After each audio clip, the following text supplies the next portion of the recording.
চলে এলো পবিত্র মাহে রমজান। এই এক মাসকে সিয়াম সাধনার সময় হিসেবে মেনে সারা বিশ্বের মুসল্লিগণ প্রতিদিন রোজা পালন করেন। রোজা শব্দের বাংলা অর্থ উপবাস। আমাদের দেশে বেওয়ারিশ প্রাণীদের বিষয়ে কার্যকর পদক্ষেপের অভাবে তাদের সংখ্যা তুলনামূলক বেশি, বিশেষ করে কুকুর, বিড়াল, গরু ও ঘোড়া।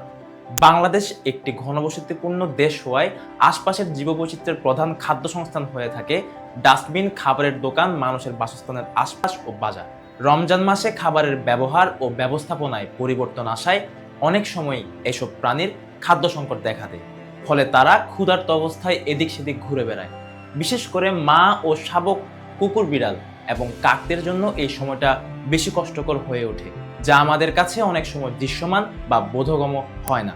সকল মানবিক ও ধর্মীয় বিশ্বাস অনুযায়ী ক্ষুধার্তকে খাদ্য দেওয়া, পরোপকার করা এবং অসহায় জীবজন্তুর প্রতি সহানুভূতিশীল হওয়া একজন মানুষের নৈতিক দায়িত্ব। এটি স্রষ্টার পথে নীরব আনুগত্যেরও প্রকাশ। মানবিকতা ও প্রাণবিকতার খাতিরে আমরা খুব সহজ কিছু কাজ করতে পারি, যা আমাদের আশপাশের অবলা প্রাণীদের জীবন কিছুটা হলেও সহজ করবে। জনসচেতনতা হলো এই ক্ষেত্রে মূল জিনিস। সচেতনতা তৈরি হলে নিজের আগ্রহে অনেকেই তাদের খাবার দিয়ে সহযোগিতা করে। তাছাড়া সেহরি ও ইফতারের সময় অতিরিক্ত বা অবশিষ্ট খাবার পরিমার্জিতভাবে খোলা কাগজ বা কোনো পাতায় করে রাস্তা বা বাড়ির বাইরের নির্দিষ্ট কোনো কোণায় রাখা, যেখানে প্রাণীরা সহজে পৌঁছাতে পারে। সম্ভব হলে ছোট কোনো পাত্রে পরিষ্কার পানি রাখা।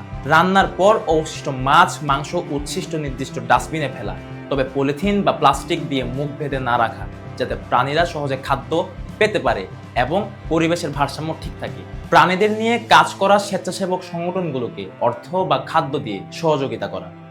ডাস্টবিন উচ্ছেদ করে অস্থায়ী স্থাপনা নির্মাণ পরিবেশের ভারসাম্য নষ্ট করে এবং এসব প্রাণীর খাদ্য সংস্থান কমিয়ে দেয়। এই বিষয়েও সচেতন থাকা প্রয়োজন। রমজান সংযম, সহমর্মিতা ও দয়ার মাস। তাই এই মাসে শুধু মানুষের প্রতিই নয়, চারপাশের নির্বাক প্রাণীদের প্রতিও আমাদের দায়িত্ব স্মরণ রাখা উচিত। যারা 12 মাস লড়াই করে ক্ষুধার সাথে, তাদের খেয়াল রাখা আমাদের নৈতিক দায়িত্ব।